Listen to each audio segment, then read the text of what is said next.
Pastor Elijah Collins was a man to be admired, a majestic figure in an impeccably pressed suit, a voice that inspired trust, and words that seemed imbued with the very wisdom of Scripture. Every Sunday he stepped onto the pulpit, opened the Bible, and the congregation fell silent, eagerly catching every word. To them, he was not just a clergyman, he was the pillar of their faith, a spiritual father, a man who brought God's light into their lives. He knew how to speak, how to inspire, how to comfort. He spoke of fidelity, of the power of love, of the sanctity of marriage, citing examples from the Bible, condemning those who betrayed their spouses and reminding them that sins always come to light. The congregation listened, nodded in agreement. His wife, Rebecca Collins, sat in the front row, always with a soft smile, a Bible in her hands. She was the perfect pastor's wife, supportive, faithful, unwavering. A woman who had given up her career, her personal ambitions, and much more to be by her husband's side and help the church. She was his partner in everything. At least that's what everyone thought. But not everything was as holy and pure as it seemed. She appeared in their lives completely unexpectedly. Lauren Blake was the wife of Mark Blake, a respected businessman and longtime member of the congregation. When she first came to church, she immediately attracted attention with her elegance, confident posture, and that slight sparkle in her eyes that other women in the congregation lacked. She was a woman who knew her worth. At first, everything was innocent. She came with her husband to services, sat in the middle of the hall, listened to Pastor Collins' sermons, and smiled at him after the services. But then little moments started happening. Barely noticeable glances, longer handshakes, exchanges of pleasantries that lasted a little longer than they should have. It all started by chance. After one of the services, she approached Elijah when he was alone. "Pastor," a soft voice, "can I talk to you?" He nodded, not suspecting that this moment would change everything. She told him that she felt lost, that her marriage was going through tough times, that she didn't know how to feel close to her husband again. Elijah listened to her with professional care, but deep down in the depths of his soul, something stirred. He shouldn't have felt this way, but Lauren was too beautiful, too fragile, too open at that moment. She looked at him differently than other women in the congregation, and that thought wouldn't leave him alone. At first, there were conversations, after the service, in his office, at the moment when no one was around. Then there were messages, simple, harmless. "Thank you for the advice, Pastor. I feel better after our talks. You were right, your advice works." Then there were calls. They talked for hours. Lauren told him about her pain, her loneliness, her disappointment in marriage. Elijah comforted her, told her she was strong, that her pain had meaning. He should have stopped, but he didn't stop. Rebecca Collins began to notice changes. She knew her husband better than anyone else. She noticed how his gaze became distant when he looked at his phone, how he spent more time in his office, how he started coming home later than usual. She didn't ask questions right away because she didn't want to believe that something was wrong. But one night when she woke up, she heard his voice. He was downstairs in the office. He was speaking softly but passionately. She got up, went to the stairs, and heard him say, "I'm always here for you, Lauren. You know that?" Her heart stopped. She slowly returned to bed, pretended she hadn't heard anything. But doubt settled in her soul. She didn't know the truth, but she felt it. The pastor's inner conflict. Elijah Collins was a pastor. He knew he was doing something unacceptable, but he couldn't stop. Every night he opened the Bible, read about temptation, fidelity, punishment for sins. But it didn't stop him. Every time he closed his eyes, he saw not Rebecca, but Lauren. When he touched his wife's hand, he thought of another woman, and it was destroying him from within. He didn't yet know that this sin would be revealed in the most terrible way, but it was already too late. He had crossed the line, and now there was no going back. Rebecca Collins had always been a woman who believed in the rightness of her choice. She believed in God. She believed in her husband. She believed in their marriage. But faith is a strange thing. You can convince yourself that everything is the same, but something inside you already knows the truth. You haven't seen the evidence. You haven't heard confessions. You haven't found anything concrete. But everything inside you is already whispering, you are not mistaken. That's how her struggle with herself began. She didn't want to be the woman who suspects her husband. She didn't want to be the one who doubts. But doubt had already taken root in her, like a weed. She began to notice things she had previously ignored. Elijah's phone had become his shadow. He always kept its screen down. He looked her in the eye less often when he said, "I love you." There were pauses in his voice when he explained something. She told herself, maybe it's just fatigue. Maybe I'm imagining it. Maybe I just need to pray. But her intuition wouldn't let her rest. Emotional distance. One evening, she prepared his favorite dish, braised beef with vegetables and rosemary. She set the table, lit candles, poured 2 glasses of wine, a romantic dinner. She waited for her husband's reaction, but when Elijah came home, he barely looked at her. "Dinner?" he said as if it burdened him. He sat down, took a fork, without even complimenting the food as he used to. His thoughts were elsewhere. Rebecca watched him eat, slowly, listlessly, and at some point, she couldn't take it anymore. "You're strange today." Elijah looked up, his face blank. "I'm just tired, Rebecca." "This isn't fatigue." She said it so simply, so calmly, that it struck him more than if she had shouted. She took a step forward. "I called the church. The secretary said there was no meeting. So where were you, Elijah?" He felt the walls closing in around him. "Rebecca," she frowned, "are you saying Miss Dorothy is lying too?" Are you cheating on me?" There was a deathly silence. He could have denied it. He could have made up an excuse, but he couldn't look her in the eye. And she noticed. "Oh my God, you really are cheating on me." Her voice trembled. Anger, pain, betrayal, it all mixed inside her.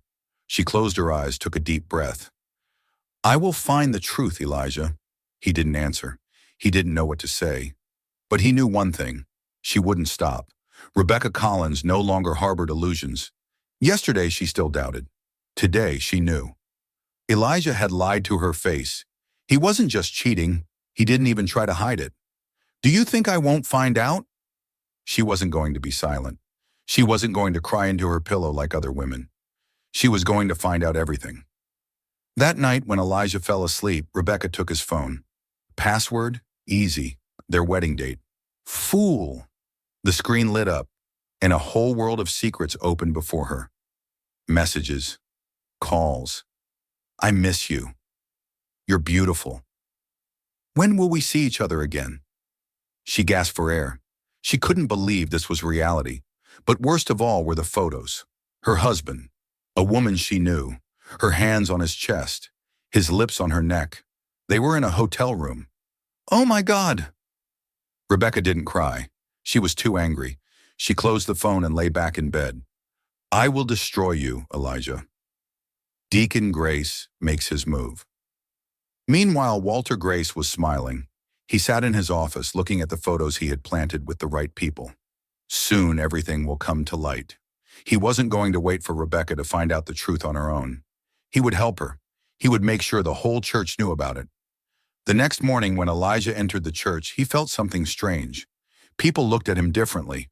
They didn't greet him with the same enthusiasm as before. Some looked away. "What's going on?" Then Deacon Grace approached him. "Pastor, we need to talk." Elijah noticed his smile. Something was wrong with that smile.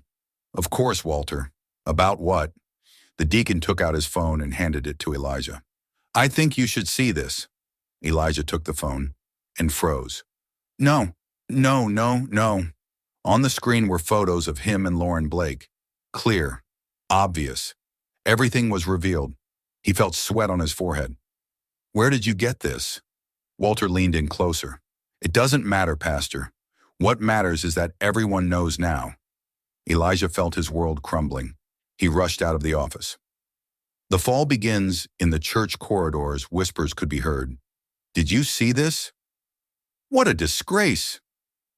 Does his wife know?" Elijah wanted to say something, but what? How could he justify himself? He went home. Rebecca was waiting. When he entered the house, Rebecca was already sitting in the living room, calm, with a cup of tea in her hand. She didn't look broken.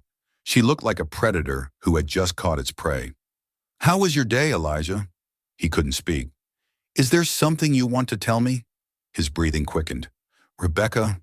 "Oh, don't worry, dear. I already know." She threw the phone on the table. Elijah saw himself on the screen, with Lauren, naked, in a hotel. His world collapsed. Rebecca stood up. "You always said that sins come to light. You were right." She turned around and left, leaving him alone. Once he had betrayed her, now he had lost her. Elijah Collins sat in his living room, but he didn't recognize his own home. Everything around him seemed foreign. The couch where he and Rebecca used to sit together, watching family movies. The kitchen where she cooked him breakfast, always adding a little honey to his tea because she knew he liked it that way. Now she was gone. Her suitcases were gone from the closet. Her perfume no longer filled the room with a light vanilla scent. She's gone. He thought he could call her, but what could he say? "I'm sorry." That wouldn't change the fact that he had betrayed her. That wouldn't change the fact that now the whole church knew the truth. He took out his phone. 50 unread messages, 25 missed calls. "Oh my God!" He opened the messages. "You deceived us all. I can no longer call you my pastor. How could you? You destroyed the trust of everyone who believed in you." Then another message came, from Lauren Blake. "Elijah, we need to talk. I'm desperate. Everything is falling apart. Mark found out. He said he'll kill me. Please tell me you'll think of something." He turned on airplane mode. He couldn't think about Lauren right now. He could barely think at all.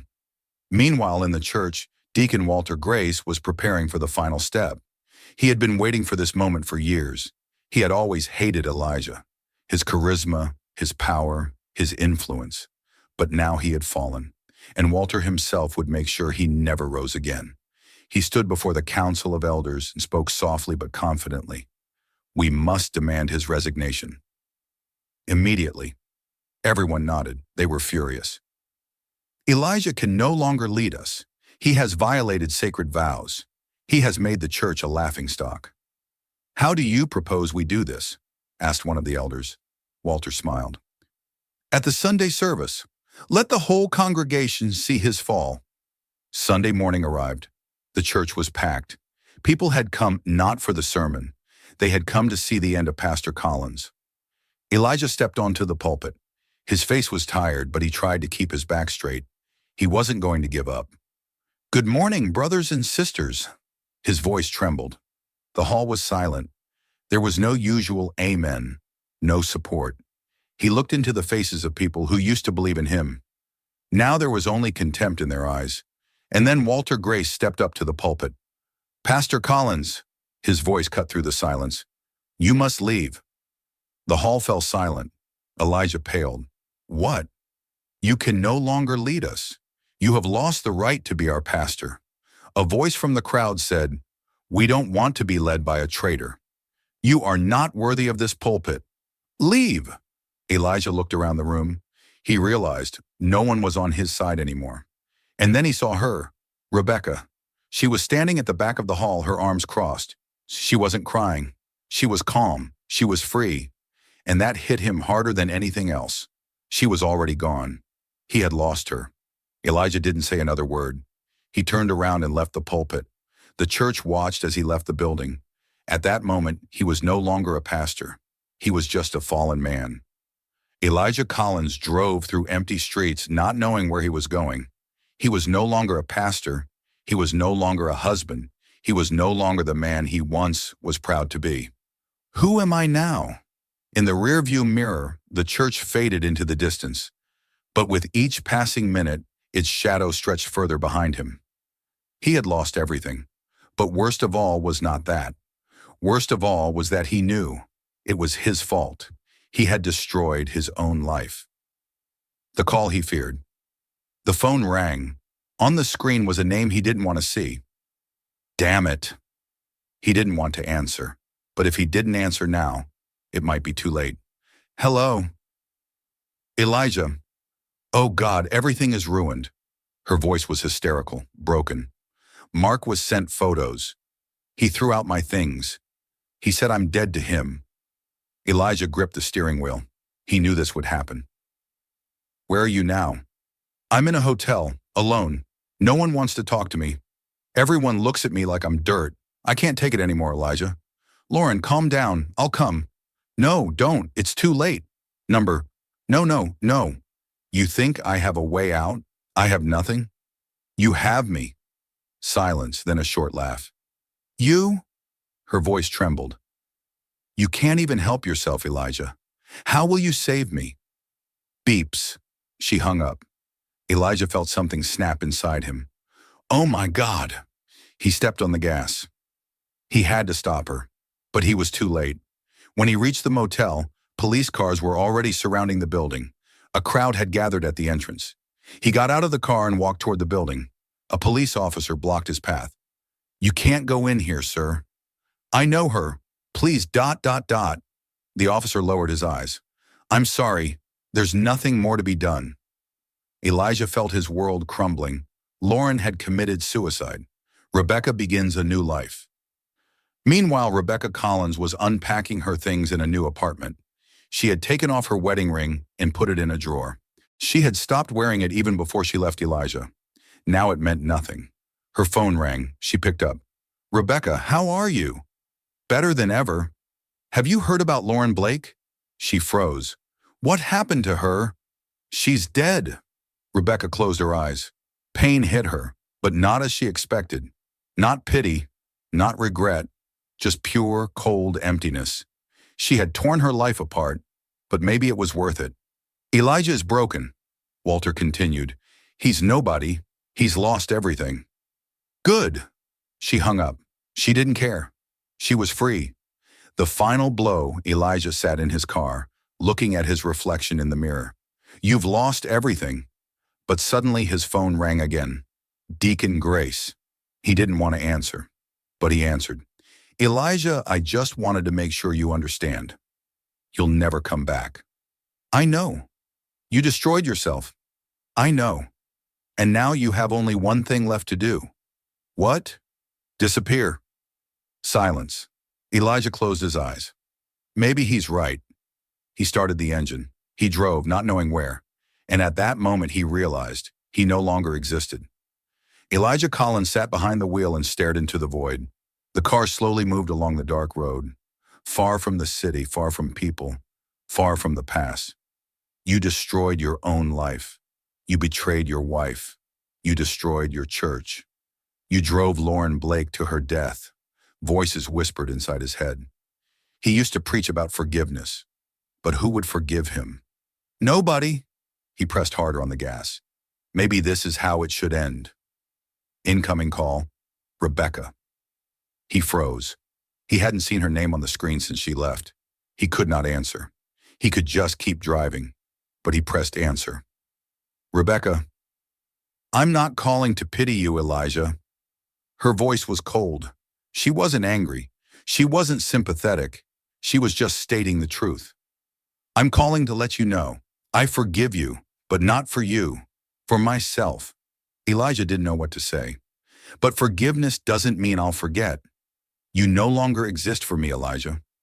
He gripped the steering wheel. Rebecca, don't you dare ask me for a second chance. You lost it. Silence. She was no longer his wife. She was free, and he was nothing. The car stopped at the bridge. Below him, the river was black as the sins that had consumed him. If I disappear, will it make things easier for anyone? Will the world be better without me? He got out of the car, slowly walked to the edge. He looked down into the dark water. Is this redemption? Or just fear? The wind rustled in his ears. Silence pressed down like a weight on his chest.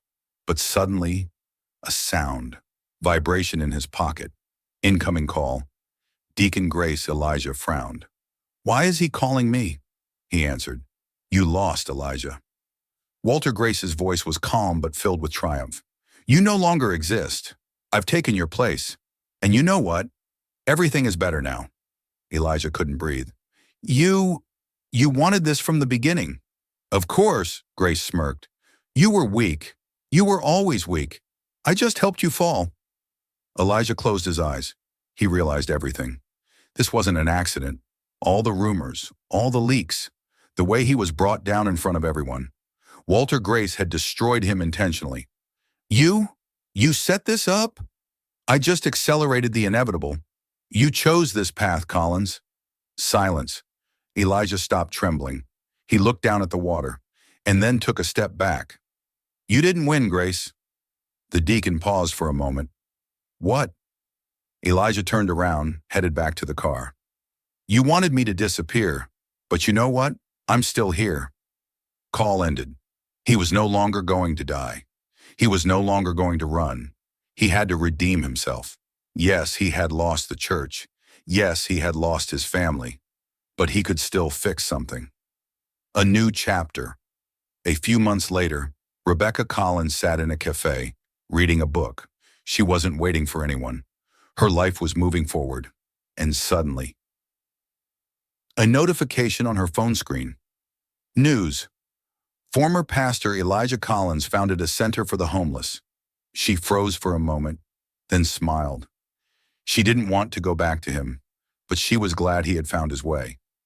She turned the page of the book, and somewhere, in another city, Elijah Collins was starting over.